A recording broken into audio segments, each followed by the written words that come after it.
Hello, I'm Toby Beach and welcome to Montgomery County, where we take a look at our community that we call Montgomery County. By most accounts, 5 years in the making has most organizations barely coming into their own. Not so with ArtStream. They have hit the ground running and they haven't stopped. The mission of ArtStream is to create artistic opportunities for individuals and communities traditionally underserved by the arts. They have accomplished a lot in a very short period of time. Joining me from this show are Patricia, Woolsey, Executive Director, ArtStream, and Nicolette Stearns, Volunteer Coordinator, also with ArtStream. Okay, we can get into the program, but basically you two are artists, correct? Yes. Okay, Nicolette, to you first. How did you get involved in art? I always loved theater when I was younger, took acting classes. I knew that I wanted to do something in the arts. And then I went to graduate school, got my master's in education with a thesis in drama therapy. I was really interested in how you combined the education, therapy, and the arts, and was always drawn to that. So, and that's how I got involved. Okay, next. How did you get involved in the arts? Well, I was always a ham as a child. No. Yes. Tell me, it's not true. It's not true. And then, yeah, so I wanted to grow up to be an actress, but then I also got to channel my natural bossiness and went into directing. Okay. So it seemed to be a good fit. And I worked, I was an undergraduate, I was a drama major at Catholic University as an undergrad. And then after college, I wasn't sure what I wanted to do, and I got a job at a special ed high school for a while as a teacher's assistant, and I really loved it. And then I found a program that combined drama and special education, and I found my home. I thought that was what I wanted to do with my life. And then ArtStream has become a natural extension of that. That was kind of your passion. Wow. And you guys have been friends for 20 years, right? I don't know how you do it, Nicolette. I really don't. You're a saint, I'm telling you. All right, let's take a look at ArtStream. February of '05, and 5 artists are sitting around. Paint the picture for me. Well, it was more than 5 artists. We had some other visionaries who came in and would give their opinions and talk about things they were interested in. But the 5 artists, 5 founders, we really consider the people who put the work together, who really did all the nuts and bolts, helping to fundraise, helping to find space to do programs, helping to create relationships in the community for possible business partnerships. And it really was just a meeting of the minds of who do we dream that we can reach that hasn't been reached. And we really felt there was a big need in the community for these programs, and it turned out to be true. Well, and Nicolette, you really started, I mean, literally with $800 in the bank. We did. We did. Well, we did our first job together in May of '05. That was hospice caring? Yes. And we got a check, and we all looked at each other, and we said we were going to put that check into the bank. And that's what we did. That's in fact what we did. And that was how we opened our first account. And it was exciting and really memorable for us. How did you pick hospice caring? What was the thing, Nicolette, that got you going with that? Was just that one was available, or? No, I think it was a natural fit for us. They had some kids in this wonderful camp that were doing projects to help their healing. And they had not just kids with cancer, but also their families. And certainly at that point, we had programs, everything from puppet therapy to a play that we had in the works and in the can at that point. And so it was really just a great fit to go up to their camp and to work with them and let them work, do this play with us. It was wonderful. Now, but as you started seeing the success of this, and Patricia, for you started seeing the success of this, these successes, they're kind of measured in small baby steps, aren't they? Yes, they are. For example? Just job by job, and we just create these successful partnerships. And then you see within these partnerships that the clients themselves have such growth that they're, one example is this guy who was having a really hard time connecting to anybody else, and we had a really hard time connecting to him in class. But then one day we brought in some percussion instruments, and he began playing, and he began to connect to people, and he began to smile. And we did an informal sharing for the counselors, and they came in, and one of his counselors started crying because he really is very catatonic most of the time. And then he found something that connected. That's our goal, is just to find something to connect to this person. How does this person connect with the world? What means can we help them? All right, and then how are you with ArtStream now? You've got an office, you're 5 years, you're further along than a lot of companies would be, as I said in the open. But I mean, how do you pick which form of art or what you're doing per what you're trying to accomplish? How do you make those choices? It depends on the project. We have pretty good formula for some of our ArtStream classes that we offer. They're performance-based. They're mostly derived from acting techniques. And then we have, special techniques that we do to develop our scripts. But if we're contracted by a service like Community Services for Autistic Adults and Children, they give us a lot of feedback about what they think works, what their client wants, and then we can do an 8-week session and they'll say, yeah, this was really successful, we're really seeing some movement here, let's do that again. We have done a lot of different things with them. They're one of our oldest partnerships, and so we've done everything from poetry to yoga to dance and movement to drama, and we do switch it up a little bit. We've done visual arts with them, but they give us a lot of feedback as well. Nicolette, one of the things we talked about before that you brought up is page to stage. You mentioned that to me. What do you mean when you say page to stage? We have 5 acting companies in ArtStream, and it's probably one of our largest, most successful programs that's been running since the beginning, and we all had a lot of experience doing this. Basically, we take an idea, and the actors come up with it, directed by one of our directors, and we do what's called improvisational acting. So there's no script, it's all organic, everybody contributes, and then eventually it becomes scripted into a play, all original ideas. So the actors who are adults with disabilities take extreme ownership over this because it was their idea. Eventually it becomes the play, we have original music done, they memorize their lines, it's completely directed, we have a set, costumes, makeup, and from page to stage, all of a sudden through all of this journey comes this play. And there's dancing and singing and standing ovations, and it literally came from sitting around in a circle, and it could be me just starting saying, "It was a dark and stormy night." And the next person goes, and 6 months later, you got a musical on your hands with a blind actor tap dancing and somebody else doing a solo in a wheelchair, and everybody's having a blast, and that's page to stage. It's all organic ideas. Well, and Patricia, it's the kind of thing too, I think, where when these actors see this thing from going to nothing to something, they take ownership in it, I would imagine. They do take ownership in it, yes. And one of the really unique things and special things about our program is that our directors will tailor make it for our actors. So if somebody comes in and they are nonverbal, we can accommodate that. If somebody cannot initiate lines but can respond, we can accommodate that. We really tailor make it for the actors we had in that company that year, and that's what makes it really unique. One story that you told me in our pre-production that I want you to read was speaking of page stage, if you had the blind actor and you had somebody with them and you tailored the play so that person who was helping them out was part of the play. Yeah. What was going on there? It was intentional, I would assume. Yes, and that was actually Nicolette's play, so I'll let you respond to that. I'm really excited about that. We have an amazing volunteer program, Toby. We really do. We get an incredible amount of folks who come in, anywhere from high schoolers doing SSL hours for MCPS or senior citizens. And this one particular person came in, she was a tapper and loved to tap dance, and I have a blind actor who's been with me since we started ArtStream, and actually before that loves to tap dance. So we basically talked about, she became part of the play, was a character in the play, had a wonderful tap dance with him, choreographed it with him. They used to work on it every day before the show would start, and it was wonderful. It was very joyful for her and very joyful for him and for all of us. So every year we try to incorporate tap dancing into one of my shows. For them, just to be able to have some fun with it. It's just a given. We just find where it's going to fit. And like Patty said, everything is tailor-made, so we can do that. We play to strengths.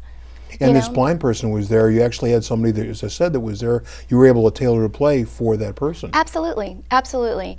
I think one of the great things about this particular program, called our Inclusive Acting Program, is that we find the balance at ArtStream between challenging our actors and also playing to their strengths, thus ensuring success for them, both through self-esteem, through their performances.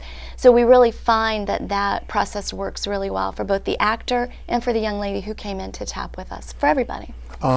Patricia, what are 5 years running, what are your challenges right now? You're looking at, I mean, smart growth is certainly part of it. How do you do this with an organization in a relatively short period of time?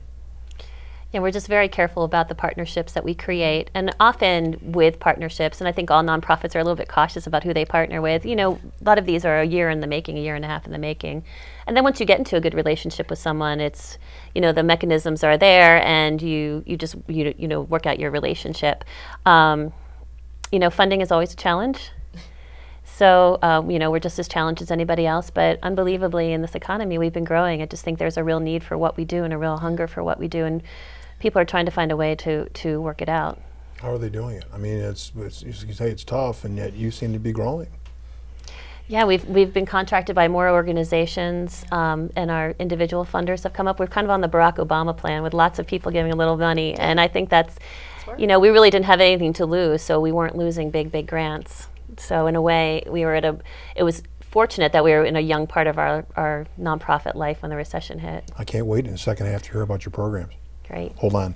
We're going to take a short break. In the second half of the show, you will hear our ArtStream has been able to continue to accomplish their mission while keeping an eye to the future. Stay with us.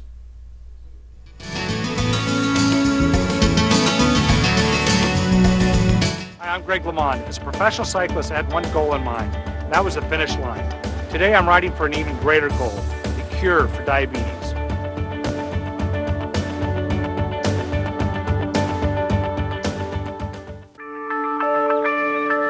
Does retirement have to wait until my 70s? Is a great college for our kids? Out of the question.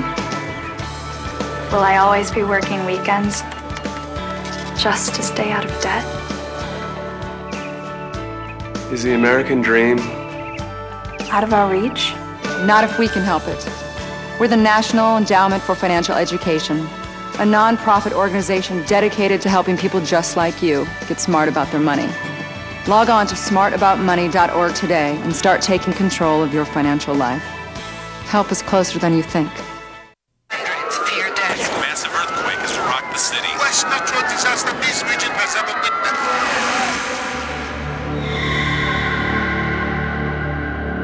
When a disaster strikes, time is a killer. The UN Central Emergency Response Fund jumpstarts relief efforts, which saves lives. Help us help in time. Donate now at rapiddisasterrelief.org.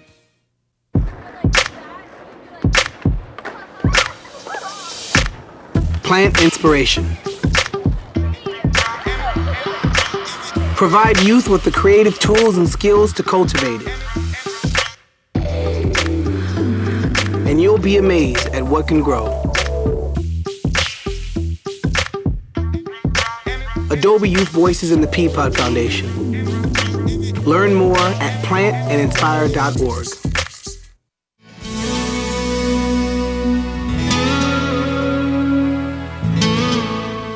Welcome back to Montgomery County. We've been talking with Patricia Woolsey, Executive Director, ArtStream, and Nicolette Stearns, Volunteer Coordinator, also with ArtStream. All right, Nicolette, we talked about volunteers, okay? In working with the volunteers, how do you get your volunteers, and then how do you train them? We get them from a lot of places, Toby. The volunteer registry for Montgomery County is wonderful and an incredible place for all nonprofits to get their volunteers. I get a lot of volunteers from other volunteers. There's a word of mouth at ArtStream now, so folks come in with us. We have a group of volunteers who will be graduating from college this May, next month, who started with us when they were very young and now want to come back and will be working with us. They've gone full cycle all the way up. They've gone full cycle, and for us it's just wonderful to see that, to see their growth and their development. But we get our volunteers from all over. What about training? How do you train your volunteers? We have a very popular what we call mentoring program. So our volunteers will come in and mentor. So basically I will mentor, our directors will mentor them, and then they serve as mentors for adults with disabilities. And we train them everything through how to behave in the classroom, what to do on stage, what to do during rehearsal. It's a pretty heavy-duty process, but it's very popular, and we have a lot of people, all ages across the spectrum, not just the SSL kids in the county, but we have senior citizens who come in, and folks who just want to come in and volunteer time. And they stay with us. Every time I get a volunteer, they never leave. I can't imagine how it could be boring with you. You know, a bunch of artists. I'm sorry, I just can't believe that. Well, talk about your programs real quick. And this is interesting. Inclusive theater companies featuring adults with cognitive and physical disabilities, inclusive dance, drama, music classes for adults and children with disabilities, puppetry shows and classes, senior facilities, hospital and hospice art classes, workshops, grief work, one-day training programs and other workshops, private lessons. We're talking 5 years here. I mean, and that's a lot to do in 5 years. Patricia, inclusive theater, when you say inclusive theater, what do you mean? It means that the performance that you see does feature people with cognitive and or physical disabilities, but we also have the actor mentors on stage, so it really is actors. It doesn't discriminate among the actors, and the actors do help create this play and create these wonderful performances. It's very integrated performances. Audiences?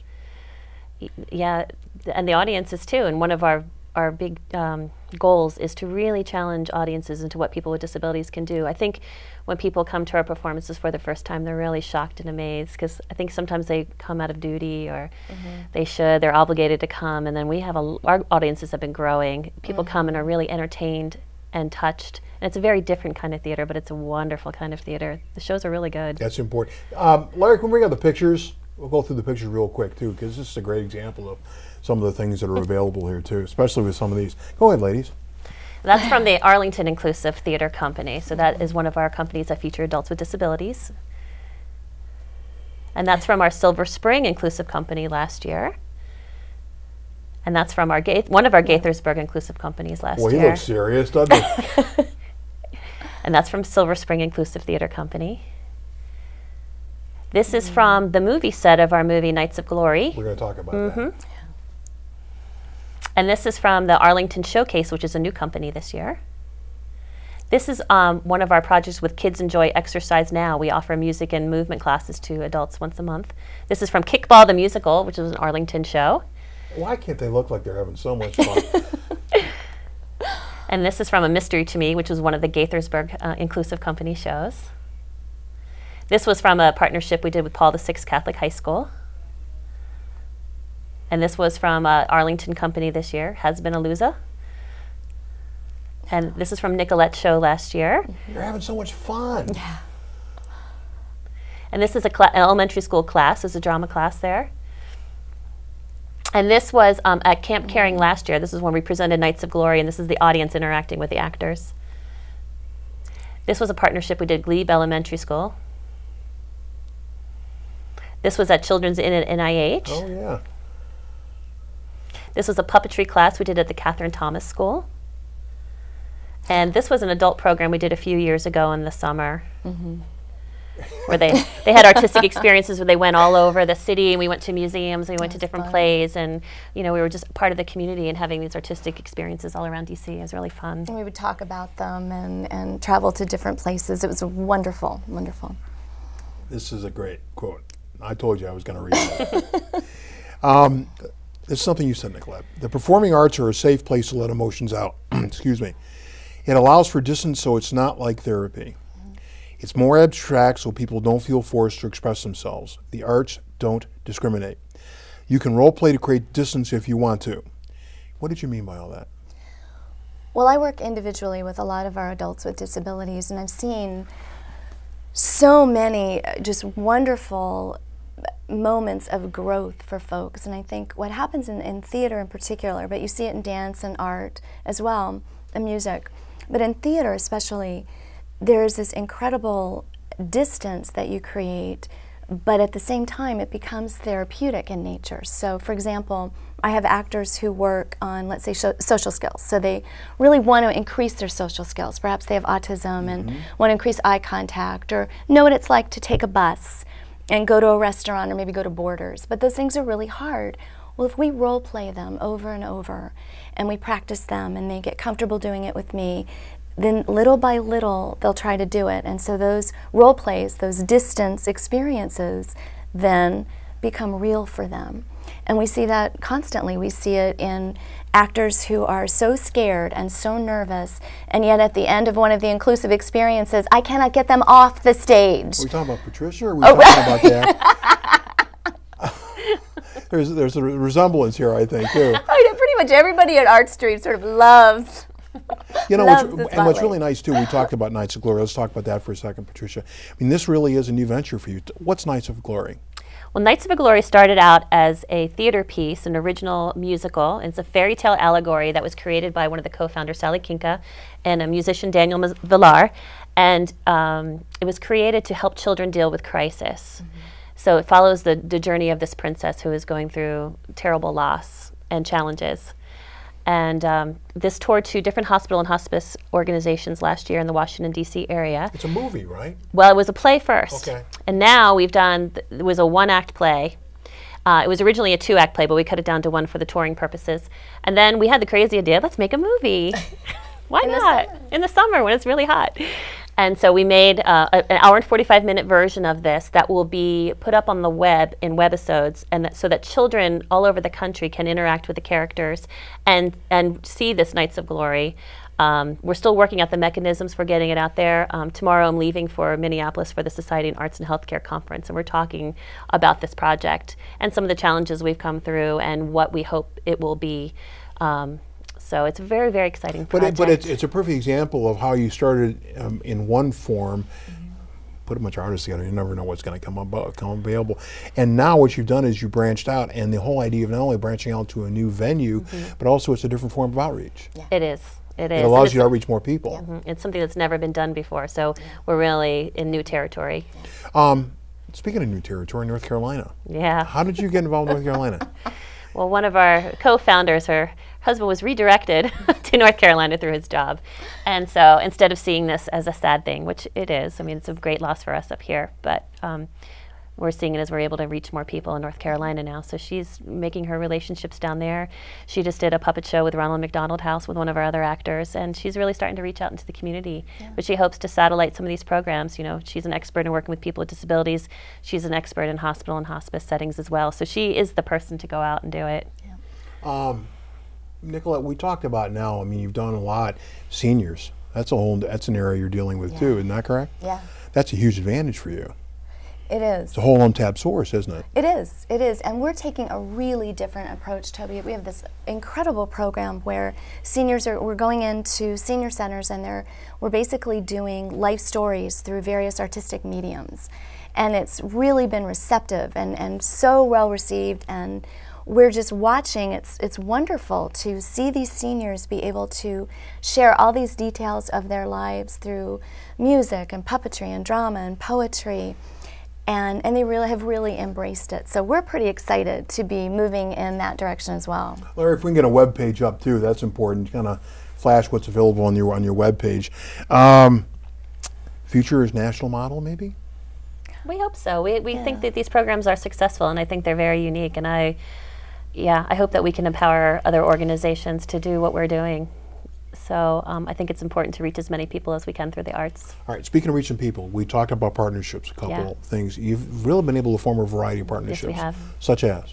Well, we work with Community Services for Autistic Adults and Children, and they've been our oldest and most beloved partner, probably. We work with the ARC of Montgomery County. We work with Kids Enjoy Exercise Now. Keen of Greater DC. We have been at Catherine Thomas School. We are talking to Adventure Theater. Hopefully have an exciting partnership come up with them. Michael Bobbitt, that's right. Yep. So we're in the talks with him right now. So there's been a lot of successful partnerships, and many in Virginia as well. So. You're also, Nicolette, branching out to another area, veterans. Yes. Yeah. Tell me about how you're doing that. Well, Patricia is working with, we are very excited. We're starting a program next month at Walter Reed. Tell me about the program, Patricia. There's going to be 4 artists that will go in. They're going to start with group work with the veterans, but they're going to mostly be working with veterans who have traumatic brain injury. And there will be a bedside component, but there's going to be a music person, an art person, a drama person, and it's escaping my mind what the 4th person is right now. But we are going in and working bedside with the veterans, and it's going to go through May through August. We're very, very excited to reach this population. And that's a whole new area that you're reaching to, too. It is. Diversity. Montgomery County is becoming so diverse. Patricia, how are you dealing with this? I mean, you're dealing different people, different cultures. You're also dealing not just, different injuries. You've opened up the box here. How do you deal with such diversity? Well, I think that goes back to the root of ArtStream, and our mission is just really working with the individual the way the individual needs to be worked with, whether it's in a group setting or one-on-one like what Nicolette does. And I really think that if you reach out and reach the person the way that they need to help them communicate in the way that helps facilitate them, then it's very powerful, and I think that's why we've been successful.